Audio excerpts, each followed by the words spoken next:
everyone. Okay, so today we're gonna do something different for day 4 of Vlogmas. Today I'm going to make a Christmas wine. This is a recipe that I just came up with, so it's brand new, never tried it before. I didn't get it from anybody else. What happened was I was walking through the Aldi and I saw this, which is their organic superfood juice, and I grabbed it because anytime I see organic, I pick it up and I take a look at it to see what's in it. This particular juice has organic pomegranate juice, organic tart cherry juice, organic red grape, organic strawberry, organic mulberry, organic fig, and organic cranberry. And when I read those last three, and pomegranate too, I immediately thought Christmas wine. So these juices are great to use for winemaking because there's no preservatives in it. So when you're using a juice for winemaking, if you get one with a preservative, that will inhibit some of the fermenting qualities. So you really want to try to stick with as close to organic as possible, as close to natural as possible with no artificial crap in it. So this is 100% juice, so I'm excited to use this. I got 2 of them. And so I decided what I wanted to add to those. I'm gonna make a gallon, by the way, and this is my gallon jug. It's not too hot right now. She asked if it was hot. I sterilize, when I do my canning and my fermenting, I sterilize my jars in a 230-degree oven. Some people choose to use an agent like Star San. For me, this works really, really good because 1, it's free, and 2, Star San is great and it has its place, but it's also a chemical, so I don't love that. So if I can do something without using a chemical like that, I will. So for this, it's pretty easy. Half an hour at 230 and it's sterilized. Nothing can survive on that. So I do that when I'm canning as well. So for my flavor profiles, using all those juices, I decided I wanted to go with some spices. So I'm using cinnamon sticks, whole allspice berries, some star anise, and some cloves. Now these I get from the Amish bulk food store that's not far from us. And this one, the Spice Time, I think that comes from Rural King. So I just get those. I really like going to the Amish because you can get really great, good quality products for a very reasonable price. Not like when you go to your grocery store and you pay $5 for a jar that's this big. That drives me nuts. Some of the other things I want to go over with you in the ingredient list, and that's good because this jar is cooling down as we're talking. Some of the other things that we're going to use is just water. My water is well water. So if you have tap water, you're going to want to purchase spring water, something that's like non-chlorinated or none of the nasty stuff in it, or use a water filtration system to take all that crap out of your water. You don't want anything in there that is going to like fluoride or whatever, because that will kill your yeast. You don't want to do that. So I'm also going to use yeast nutrient, and it says right on it that it's a teaspoon per gallon. The yeast nutrient is going to help feed your yeast in your wine and allow it to work as efficiently as possible. We're going to use an acid blend, and it's a half a teaspoon. We're going to go with a half teaspoon. The acid blend will balance your 3 popular acids that are in your wine to make it palatable and balanced in your mouth. We're going to add a pectic enzyme. We're using half a teaspoon because we're adding it to juice. Pectic enzyme will break down the pectin in fruits. So a lot of fruits have a natural pectin, which helps when you're making jelly, but not so great when you're making wine. So this helps to break that down. We're going to use 1/3 of a teaspoon of wine tannin. And the reason why I'm adding that is because I like to make Cabernets and Pinot Noirs. So they're a deep, dark wine. And I like to have that really nice mouthfeel with the tannins so that it almost feels oaked without being oaked. So I always add the tannin. Some other things that we're going to use, and another ingredient is the Borgavin RC212. I probably, you know, slaughtered the pronunciation of this. It's by Lalvin. It is for specifically for Pinot Noir, but you can make any deep dark red blends with this. And it's also known for pulling spicy notes out of your fruits. And when we're using the star anise and the allspice and the cloves and the cinnamon, anything that's going to draw those nice spice notes out is something that I want to use. This yeast ferments to a 14% ABV, so that's going to be our target when we're calculating numbers. So some other tools that you're going to need, I already showed you. We have our gallon jug. We have our stopper with our, what's this called? Vodka? No, well, yes, it has vodka in it. I can't think of what this is called. Fermentation thingy. That's what we're going to go with. Anyways, it's filled with vodka to the fill line because you don't want any bacteria or anything nasty to get in here. If you're using something like Star San, you can fill it with that as well. Do not use water. Do not use soap. Use something that's not going to harm your brew if it should happen to get in there. So vodka's obviously not going to hurt it, and it's sterile, so that's why we're using that. A graduated cylinder. This one is plastic. I don't love plastic. I'd rather glass, but this is what I have, so that's what we're using. I have a little tiny funnel made out of stainless. I have my dropper, so I can play mad scientist, and my hydrometer. And there's many different kinds, so make sure that you get a hydrometer that's good for beer and wine making. I think that covers everything, and my vessel is now cool, so I don't have to worry about shattering glass everywhere. No, I don't need any of that stuff. Oh, one other thing that we are adding to this is a Campton tablet. Campton tablets are really good because they help balance everything, but also it will kill any little germy nasties that might be on any of this stuff. So that's why we go with one Campton tablet. Yes, do you like my professional terms? While we're doing this, and I'm just giving this a couple more minutes to cool down, I do my own home brewing. I am not a professional, and so if you want professional advice, this is probably not the video for you. This is just me doing the process. However, home brewing can be a great part of homesteading because it's just a natural progression. You know, you're canning your own foods, you're doing your own fermenting like sauerkrauts. You know, you're spending so much time worried about quality and, you know, putting away your own things. You know, when you can put up a bottle like this is mead that I made. And I have this bottle too. It's a little hazy because I just racked it, so I disturbed the lease a little bit. This is mead. So when you have your own bottles, it's just so much fun to be able to go and grab and have different things and say, hey, I made this. So yeah, it's just a natural progression, and that's why we enjoy doing it. Well, I enjoy doing it. Plus, you know, homeschool kids, this is a really great science experiment. So we're gonna get started. And the first thing we're gonna do, is shake. Here, you shake one, and I'll shake one. You wanna make sure that there's nothing at the bottom. So I think it's probably pretty good. There's no sediment at the bottom of the bottle. So I think it's probably pretty good. And resist the urge to taste test. Thank you. Harley's throwing things at me. She's being mean to me. No. Okay, and this is room temperature. It has not been refrigerated. I think we're good though. So we're gonna pour these two in here.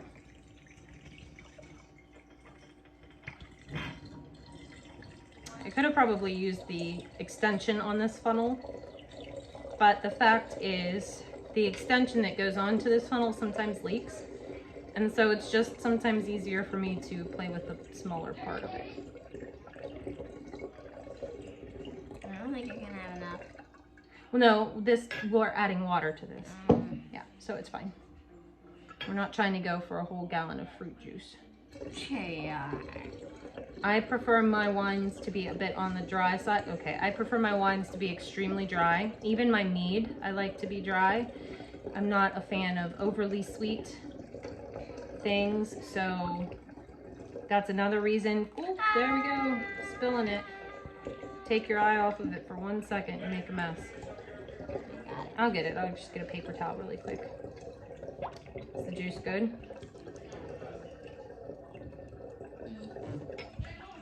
Something I've never tried before. Seems good. Okay. Bet you wish you had some waterproof paper right now. There we go. That's fine. Won't hurt anything. All right, so that gave us a little better than half a gallon, which is just fine. So the next thing that I want to do, I'm going to add these dry ingredients in here before I add the water. That way the water will help wash everything down that gets stuck in the funnel. So the teaspoon first. Let me see. There's a teaspoon. I don't need a teaspoon of anything, do I? Yes, 1 teaspoon of yeast nutrients. So in making these recipes, I basically just go by what's on the bag. I did have a little booklet somewhere that was, you know, teaches you wine recipes. I've lost it. Oh my god. Did you get that from Lyman's? No, it's one of those little ones I got from up the Amish. So I'm just pushing that in there. I have gotten Fermento as a yeast nutrient. I do like it because it's organic. This yeast nutrient is more dependable in my experience. Doesn't mean it's going to be more dependable for everybody, just in my experience, it is more dependable. The Fermento sometimes stalls, and that's one reason you add your yeast nutrient, is because you want to prevent a stall. You're giving your yeast the food that it needs to thrive in its environment. Wow, those lemons are clean. Half a teaspoon. It's a quarter. I don't think I have 1/3 of a teaspoon, so we don't wing it. That's okay. It won't hurt anything.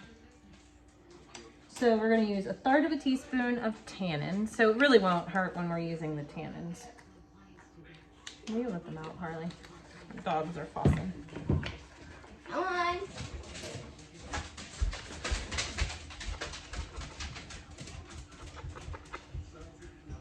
Sorry for all the background noise. Kids and dogs and, you know, general life and noisy. It's a house. It's a home. Okay. Half a teaspoon pectic enzyme. This is kind of just like baking, except it's a fun sciencey experiment. Okay. As I go, I'm trying to like brush things down this funnel. Okay, and I just need to add the acid blend, which is a half a teaspoon as well.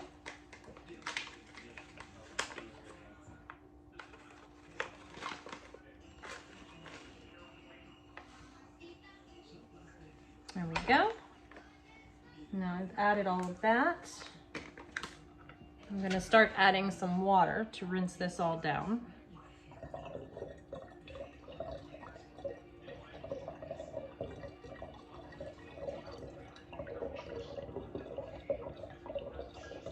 Now I'm going to fill it up so far, and I'm going to shake it. You shake it for a couple reasons, obviously to mix things, and the hole in this is small, so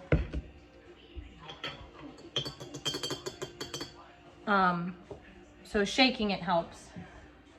You're also shaking it because you want to add aeration to it. Adding that at this point of the game is good because it helps with fermentation. After you have alcohol present, adding oxygen is bad.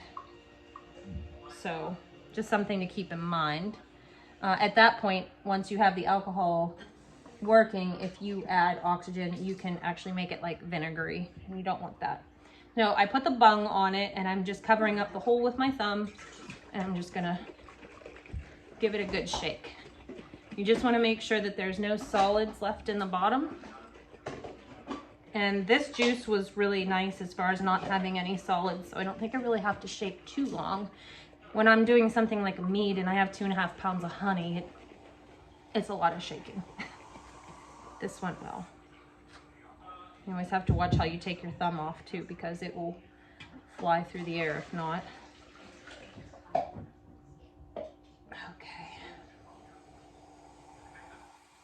Now back on with the funnel and we can add some more water.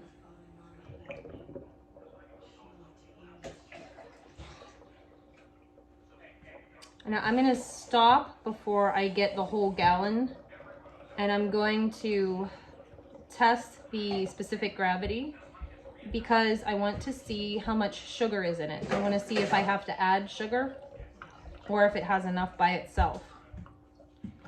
And this is where math will come in handy. That should be good right now.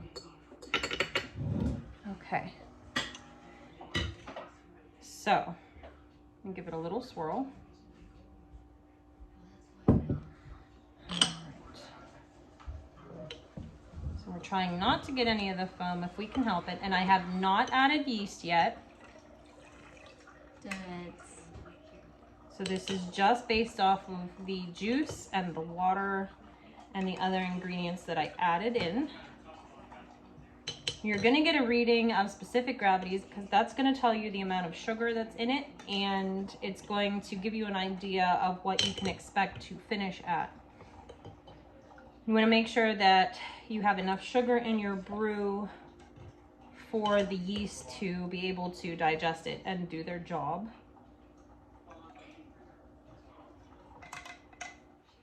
Let's see if that's enough. So we're going to take our hydrometer, put it down.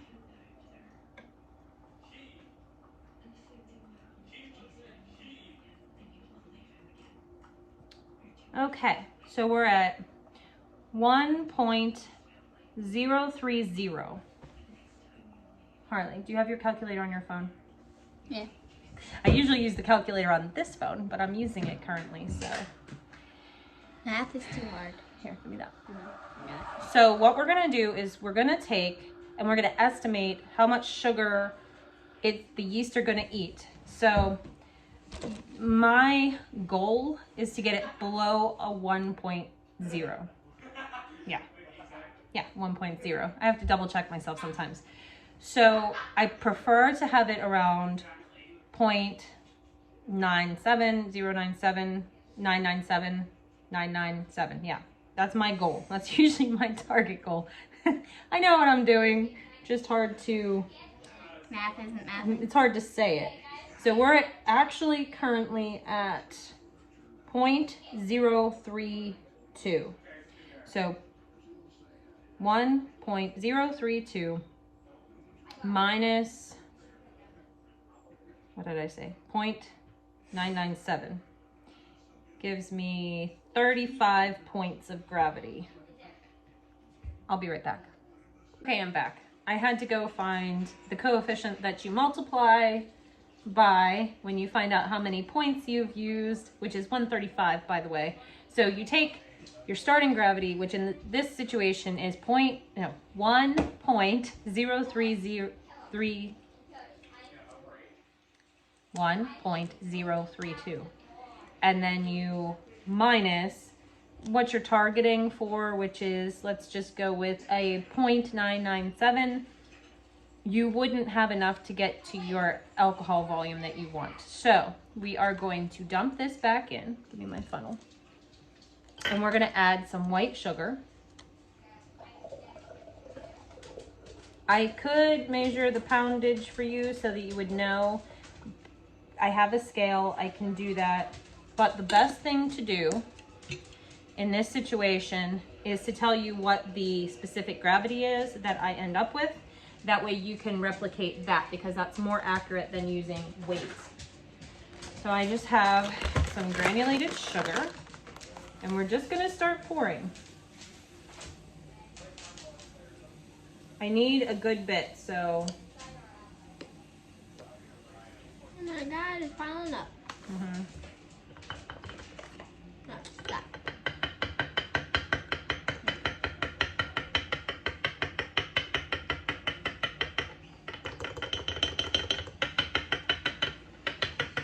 Basically, if you don't have enough sugar in your brew, your yeast will expire and you'll only have like 5% alcohol, and that's clearly not what you want, so.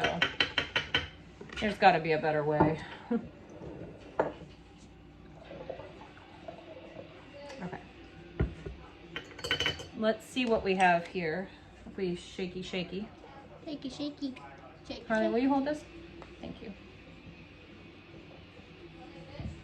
So back to shaking. I didn't really add that much sugar, so I'm not gonna say that this is probably enough, but it was getting stuck in the funnel, so just hang on to it, Harley, for a bit.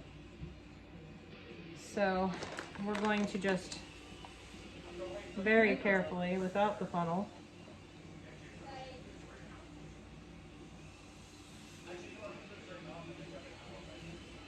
all right. I'm gonna give this another shake and we're gonna see where we're at. I'm gonna guess that I added maybe half a cup, maybe a cup, somewhere in there.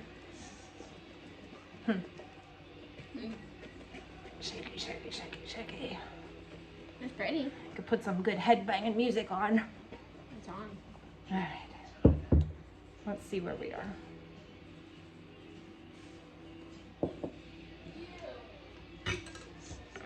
Smells like a carrot. Yeah. All right, let's try again and see.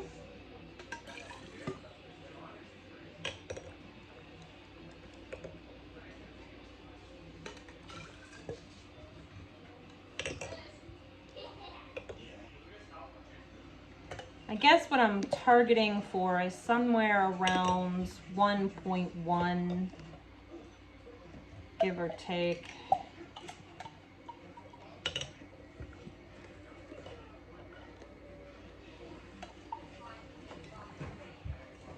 Yeah, we're much better now. I'm gonna put it down and give it a look.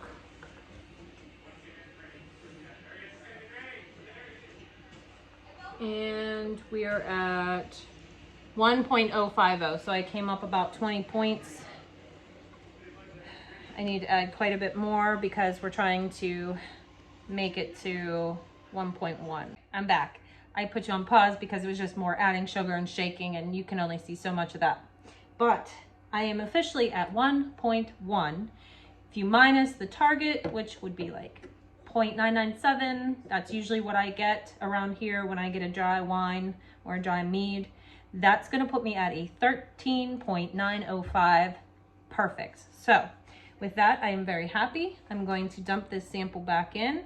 I'm not getting quite a gallon, but that's okay with me. It's pretty close to a gallon now that I added all that sugar. So we're going to put this stuff over here into the sink. I'll take this back. Hold this for 1 second. I'm gonna rinse off the bung because it's all sticky.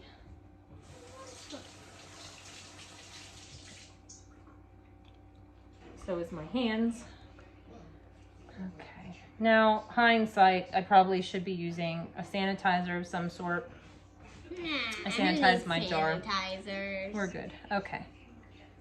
So now the next thing is we're gonna add some flavor profiles. And open these containers. Don't do it like I did with the sprinkles that one time. No, we're not going to do that. We're going to go gently with the flavoring at first. If I decide at a later date that I want to add more flavor in 2 weeks, I will go ahead and do that at that point. But for right now, I'm going to do 2 star anise because they have a pretty pungent flavor. I'm going to probably do like 6 allspice berries. Again, I just don't want to overpower it. I don't want it to taste medicinal. You like medicinal. I like medicinal, but not in my beverages. 3, 4, 5, 6. 6 allspice berries. Oh, they smell so good. Smell the allspice. Smells like fall. Smells like Christmas. Basically, these are the same kind of things that you would add in a mulled wine. That's exactly what I'm going for. A mulled wine, but dry. I don't want it to be sweet. Cloves. Yeah, these are cloves. We're just going to do like 3 cloves. And I think I'm going to go with 2 cinnamon sticks. One. And of course, these aren't real cinnamon. This is the cheapy knockoff cinnamon. I can't remember what it's called. but it works.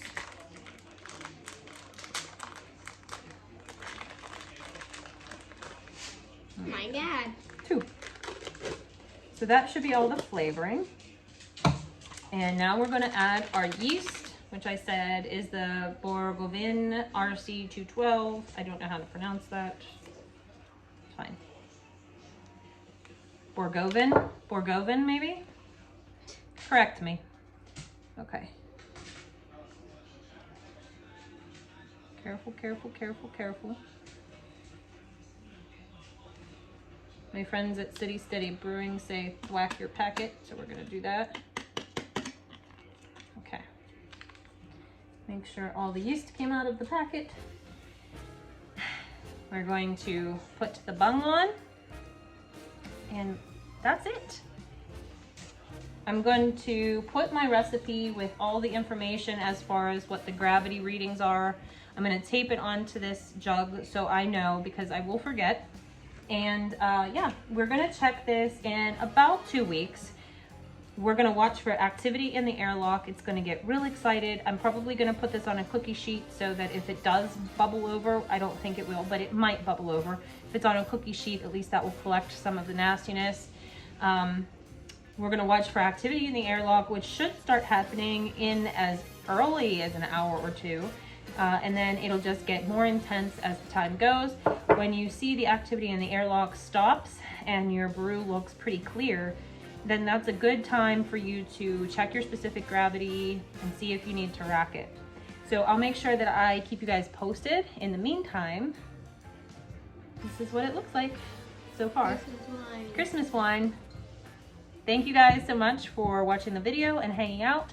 Make sure that you like and subscribe. That way you can see when I post the video of us testing this in 2 weeks and the final tastings and all that fun stuff. Let me know if you like these kind of videos as well, because you know, it's something completely different for this channel. So with all that said, I will see you guys in the next video. Bye.